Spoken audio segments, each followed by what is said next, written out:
नमस्कार, स्वागत है आप सभी का। मैं हूं आपके साथ रेशु त्यागी। उत्तराखंड के जोशीमठ में धंस रही जमीन ने सरकार और प्रशासन दोनों की नींद उड़ाकर रखी है। जमीन के अंदर मची हलचल के कारण अभी तक कई घरों में दरारें पड़ गई हैं।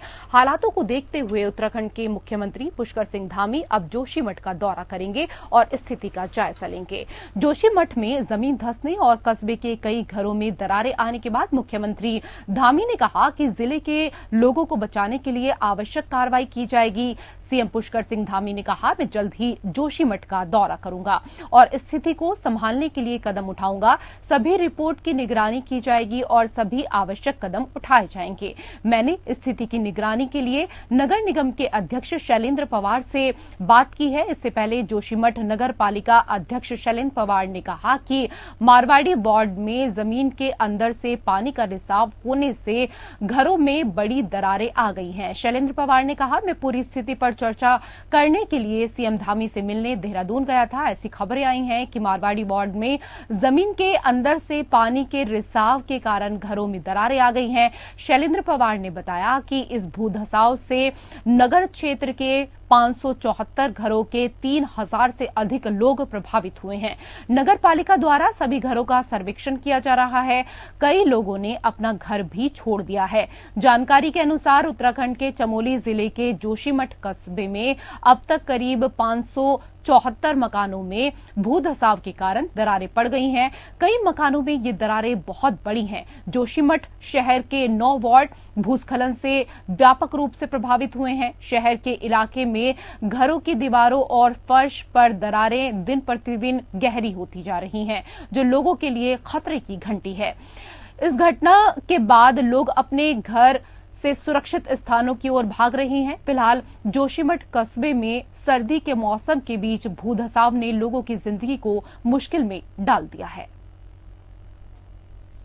लोगों के साथ इस पर एक गहन समीक्षा की रखी हुई है और हम पूरी तरह से जो वहाँ पर मैं कहूँगा कि दैवीय आपदा जैसी स्थिति है, उस स्थिति पर कैसे लोगों को ठीक प्रकार से रख पाएं, कैसे उनका ठीक प्रकार से विस्थापन कर पाएं, कैसे लोगों को सहायता दे पाएं, कैसे हम शहर को बचा पाएं, उसको लेकर हम बैठक करने वाले हैं।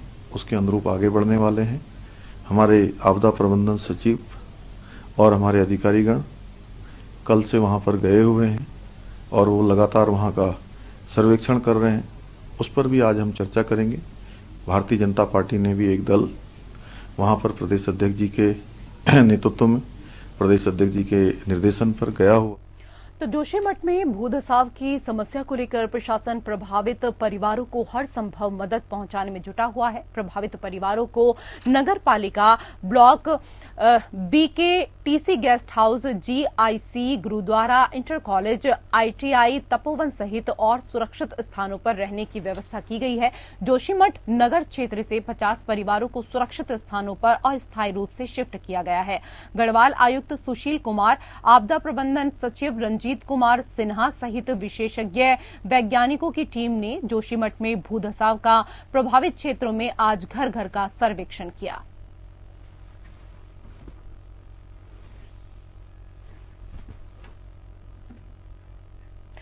जोशीमठ में भूधसाव की समस्या के दृष्टिगत जिला प्रशासन ने BRO के अंतर्गत निर्मित हेलंग बाईपास निर्माण कार्य, NTPC तपोवन विष्णु घाट जल विद्युत परियोजना के अंतर्गत निर्माण कार्य और नगर पालिका क्षेत्रांतर्गत निर्माण कार्यों पर अग्रिम आदेश तक तत्काल प्रभाव से रोक लगा दी है। साथ ही जोशीमठ औली रोपवे का संचालन भी अग्रिम आदेश तक के लिए रोका गया है। प्रभावित परिवारों को शिफ्ट करने हेतु जिला प्रशासन ने NTPC और HCC कंपनियों को एहतियातन अग्रिम रूप से 2,000 प्री फैब्रिकेटेड भवन तैयार करने के भी इस दौरान आदेश जारी कर दिए हैं। उधर पूर्व मुख्यमंत्री हरीश रावत देहरादून के गांधी पार्क स्थित महात्मा गांधी की मूर्ति के सामने देर रात धरने पर बैठे। आपको बता दें कि जोशीमठ में भूदसाव को लेकर अब जो स्थिति पैदा हो गई है उसको लेकर पूर्व सीएम हरीश रावत ने चिंता जाहिर की है। रावत ने कहा कि आज उन लोगों के सम्मुख अस्तित्व का संकट खड़ा हो गया है जहां राज्य सरकार टनल निर्माण की बात कर रही है, रेलवे ने जहां टनल बनाई है वहां किस तरह की स्थिति पैदा हो गई है, ये लोग उससे भी सबक लेने को तैयार नहीं है। आपको बता दें कि इसी प्रकरण को लेकर हरीश रावत आज देहरादून के गांधी पार्क स्थित महात्मा गांधी की मूर्ति के सम्मुख मौन उपवास रख अपना विरोध उन्होंने दर्ज किया। जोशीमठ के सामने अस्तित्व का संकट है और कितनी राज्य सरकार किस तरीके से उपेक्षा हो रही है, इसका एक सबसे बड़ा प्रमाण है कि दैवीय आपदा सचिव अब आज जो है जोशीमठ खबर लेने पहुंच रहे हैं, जबकि जोशीमठ के सामने अस्तित्व का जो संकट है वो कई दिनों से सारे समाचारों में है, सब जगह जानकारी में है लोगों की। केंद्र सरकार की तरफ से अभी उनके कानों में जू भी नहीं रहेगी, जो एक्सपर्टाइज है वो गायब है। उधर कांग्रेस प्रदेश अध्यक्ष करण महारा ने जोशीमठ में घरों में आ रही दरारों पर सरकार को घेरा है। उन्होंने कहा कि जोशीमठ में 1976 से यह आशंका जताई जा रही थी कि यह कमजोर भूमि है, इसके बावजूद एनटीपीसी द्वारा बड़े स्तर पर लगातार निर्माण कार्य किया गया। इस दौरान डायनामाइट्स भी लगाए गए। उन्होंने कहा कि तात्कालिक बीजेपी विधायक और बीजेपी प्रदेश अध्यक्ष महेंद्र भट्ट ने अपनी जिम्मेदारी का सही तरीके से पालन नहीं किया। जब लोगों ने मशाल जलाकर नारेबाजी करते हुए विरोध प्रदर्शन किया तब सरकार की नींद खुली। करण महारा ने कहा कि मलिन बस्ती अधिनियम 2016 में लाया गया, 2018 में इसे कानूनी रूप दिया गया, वहीं 2021 तक सभी मलिन बस्तियों का सर्वे कराने की बात सरकार ने कही थी। इस लिहाज से 2024 तक बस्तियों को नहीं हटाया जा सकता। कांग्रेस प्रदेश अध्यक्ष ने कहा कि पूर्व मुख्यमंत्री हरीश रावत भी शनिवार को जोशीमठ जाएंगे, वहीं वो खुद 9 जनवरी को जोशीमठ का दौरा करेंगे। सरकार धर्म के नाम पर राजनीति करती है लेकिन अतिक्रमण जैसे विषयों पर नींद में होती है। महारा ने जोशीमठ में सभी भवनों में आई दरारों पर सरकार से मुआवजा देने की मांग भी की।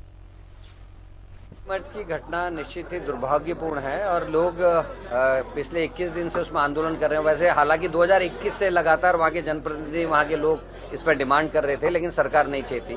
अब जब वहाँ मसाल जलूस निकलने लगे हैं, लोगों के घर टूटने लगे हैं, आवाम की जान को खतरा है, तो अब सरकार चाहती है और आज एक हाई लेवल कमेटी बुलाने की बात कही है। हम उनके रोड मैप पे हमारी नज़र है, क्या वो करना चाहते हैं, किन लोगों की वो मदद लेना चाहते हैं, किन साइंटिस्टों को वो लेना चाहते हैं, ये जांच का विषय है। और वर्तमान में जो भारतीय जनता पार्टी के अध्यक्ष हैं, जो तात्कालिक विधायक थे 2021 में, उनके द्वारा कोई भी प्रयास अपनी सरकार में नहीं किया गया। ये हमारे लिए बड़ा दुख का विषय है। उधर हरिद्वार पहुंचे सांसद रमेश पोखरियाल निशंक ने एनएचएआई के अधिकारियों को फटकार लगाते हुए हाईवे के गड्ढे भरने के निर्देश दिए हैं। डामकोठी में बीजेपी नेताओं से मुलाकात करते हुए निशंक ने फोन पर अधिकारियों से बात की और गड्ढों को चिन्हित कर 2 दिनों के भीतर भरने के निर्देश दिए। गौरतलब है कि 30 दिसंबर को हुए क्रिकेटर ऋषभ पंत के एक्सीडेंट के बाद हाईवे के गड्ढों को भी दुर्घटना का कारण बताया जा रहा था, जबकि एनएचएआई के अधिकारी हाईवे पर गड्ढे होने की बात से इनकार कर रहे हैं। जितने भी इस ढंग की चीजें, क्योंकि भविष्य में वो ऐसी दुर्घटनाओं को जन्म न दें, इसलिए जो भी हैं, एक बार नितिन गडकरी जी ने पहले भी निर्देश दिया था कि इस तरीके के स्थान चिन्हित किए जाएं। अभी भी उस पर जांच हो रही है, जांच चल रही है और मैं समझता हूं कि ऐसे स्थानों को निश्चित रूप में सुधार की जरूरत है। और क्योंकि अब नेशनल हाईवे हो गया, स्पीड आप देखिए, जहां हम हरिद्वार से 2.5 घंटे में दिल्ली पहुंचना चाहते हैं, 2.5 घंटे में, तो स्वाभाविक की स्पीड उतनी गति से बढ़ेगी तभी पहुंचेंगे। खबरों में आगे बढ़ेंगे। सिडकुल थाना क्षेत्र में बढ़ते नशे के कारण क्षेत्र में चोरियों की वारदात भी बढ़ने लगी है।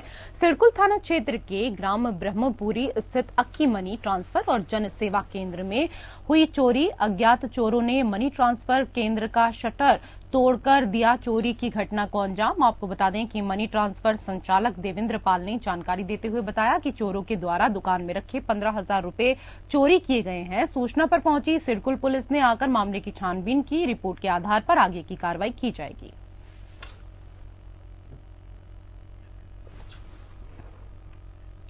उधर रुद्रपुर में करीब 25 लाख की चरस के साथ 2 लोगों को गिरफ्तार किया गया है। उधम सिंह नगर जिले के रुद्रपुर में मुखबिर की सूचना पर पुलिस ने 2 तस्करों को अरेस्ट किया है। इनके कब्जे से करीब 5.25 किलो अवैध चरस बरामद की गई है। इसकी कीमत अंतर्राष्ट्रीय बाजार में करीब 25 लाख रुपए बताई जा रही है।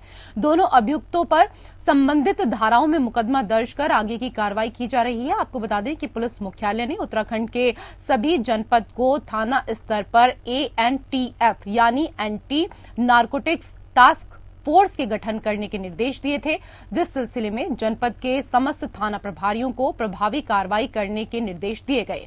जिसके बाद थानाध्यक्ष पुलभट्टा और उनकी टीम ने चेकिंग के दौरान 2 संदिग्धों को पकड़ा।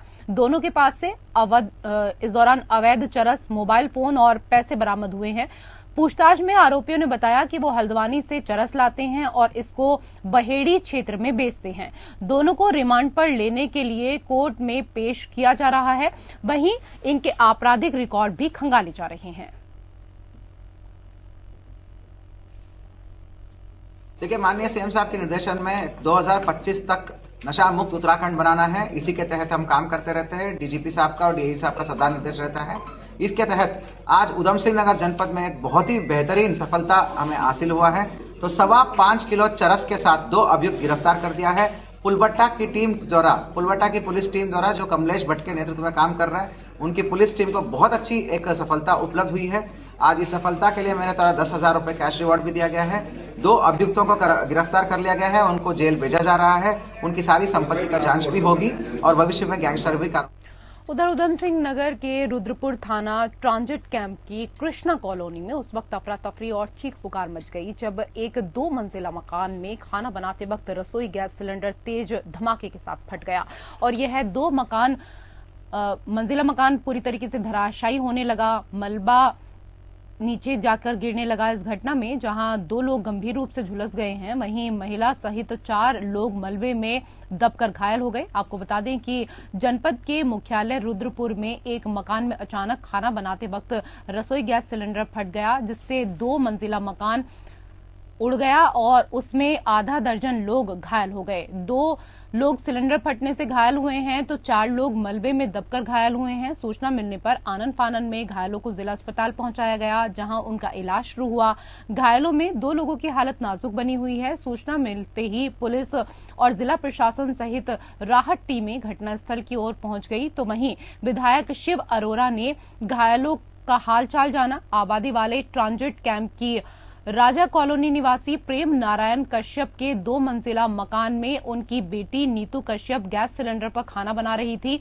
अचानक तेज धमाके के साथ गैस सिलेंडर फट गया।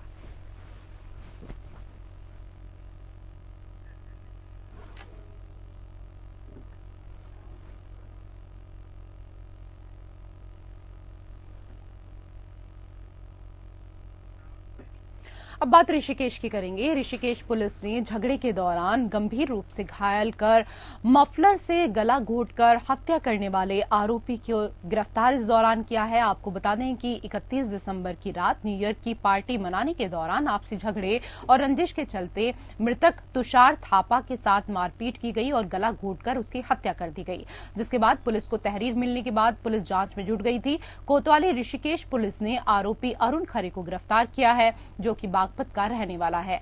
एसपी देहात कमलेश उपाध्याय ने बताया कि मृतक और आरोपी दोनों दोस्त हैं और आपसी रंजिश और लड़ाई के चलते आरोपी द्वारा मृतक का गला घोंटकर हत्या कर दी गई। फिलहाल पुलिस आरोपी का आपराधिक इतिहास भी खंगाल रही है। देखिए, ये हमारे यहाँ 4 तारीख को कोतवाली ऋषिकेश में मुकदमा पंजीकृत हुआ था 302 में, और इसमें जो मृतक है जिसका नाम तुषार थापा है, ये करीबन 20 साल की इसकी एज है और ये बताया गया बाद में कि ये और इसका एक दोस्त जिसका नाम तरुण खरे और जो अभियुक्त भी है, ये लोग 31 तारीख को न्यू ईयर पार्टी में गए थे और वहीं पर इनका कुछ वाद विवाद हुआ, मतलब पार्टी के बाद वाद विवाद हुआ और उसी क्रम में गुस्से में आकर इस अभियुक्त ने उसका गला घोट दिया था। तरुण खरे ने उसका मृतक का गला घोट दिया और उसकी बॉडी वहीं पड़ी थी। चूँकि फिर इसका जब पोस्टमार्टम करवाया गया और जब इसमें ये आईएम निष्कर्ष निकल गए तो इसमें इसकी फिर तत्काल इसमें सर्विलांस से चेक वगैरह भी किया गया और इसकी जानकारी भी की गई। उसके बाद इसकी अरेस्टिंग की गई। कल इसकी अरेस्टिंग की गई है बस अड्डा ऋषिकेश से और इसको आज न्यायालय में हम पेश कर रहे हैं। खबरों में आगे बढ़ेंगे। उत्तराखंड के वित्त मंत्री प्रेमचंद अग्रवाल के पुत्र पीयूष अग्रवाल ने देहरादून के कोतवाली थाने में कांग्रेस के प्रदेश प्रवक्ता गरिमा अभिनव थापर और कांग्रेसी नेता पूर्व विधायक प्रत्याशी जयेंद्र रमोला के ऊपर एक एफआईआर दर्ज करवाई है। बीते दिनों कांग्रेस के प्रदेश मुख्यालय में कांग्रेस के वरिष्ठ कांग्रेसी नेता जयेंद्र रमोला और कांग्रेस पार्टी के प्रदेश प्रवक्ता गरिमा अभिनव थापर ने संयुक्त रूप से प्रेस कॉन्फ्रेंस करके वित्त मंत्री और उनके बेटे पर कर चोरी का आरोप लगाया था और भी कई मामलों में सनसनीखेज आरोप लगाए गए थे। इस बात पर प्रेमचंद अग्रवाल, जो कि उत्तराखंड सरकार में वरिष्ठ कैबिनेट मंत्री हैं, उनकी तीखी प्रतिक्रिया सामने आई थी और आखिरकार 10 दिनों बाद देहरादून के कोतवाली थाने में उनके बेटे पीयूष अग्रवाल ने अमानत में खयानत 169 और भी तमाम संगीन धाराओं में मुकदमा दर्ज करवाया है।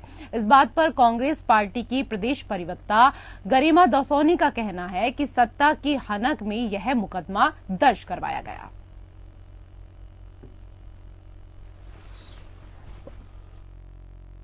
देखिए, जब वो गलत आरोप लगा रहे हैं तब वो ये बोल रहे हैं कि साहब आपने टैक्स को स्टैंप चोरी की। जब उन्होंने गलत आरोप लगाए, उनके खिलाफ रिपोर्ट हमारे बेटे के द्वारा लिखी गई, अब वो सत्ता की हनक बता रहे हैं, यानी चित भी तेरी और पट भी तेरी। तो ये तो नहीं होगा ना।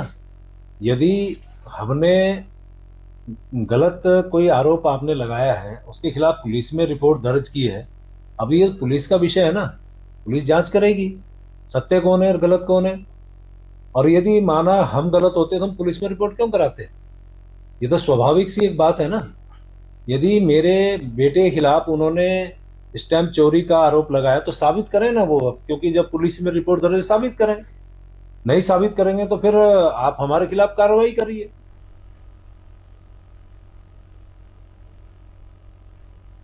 और उधर उत्तराखंड में आगामी दिनों में मौसम साफ होने वाला है। तापमान में इजाफे के साथ ही कोल्ड वेव की कंडीशन खत्म होगी। निदेशक मौसम विभाग ने बताया कि मैदानी जिले जो कोहरे से कांप रहे थे, उन्हें कोहरे से निजात मिलेगी, जबकि 12 जनवरी के बाद राज्य के कई इलाकों में बारिश के आसार बन रहे हैं। क्योंकि पश्चिमी विक्षोभ उत्तराखंड की ओर आ रहा है, इसका असर पूरे पहाड़ में दिखेगा और पहाड़ में ऊंचाई वाले जिलों में मध्यम बर्फबारी भी देखने को मिल सकती है। मौसम विभाग के निदेशक ने बताया है कि न्यूनतम तापमान में भी इजाफा होगा, इससे सर्दी में कुछ राहत मिलेगी। और इसी के साथ उत्तराखंड की खबरों में फिलहाल इतना ही। नमस्कार।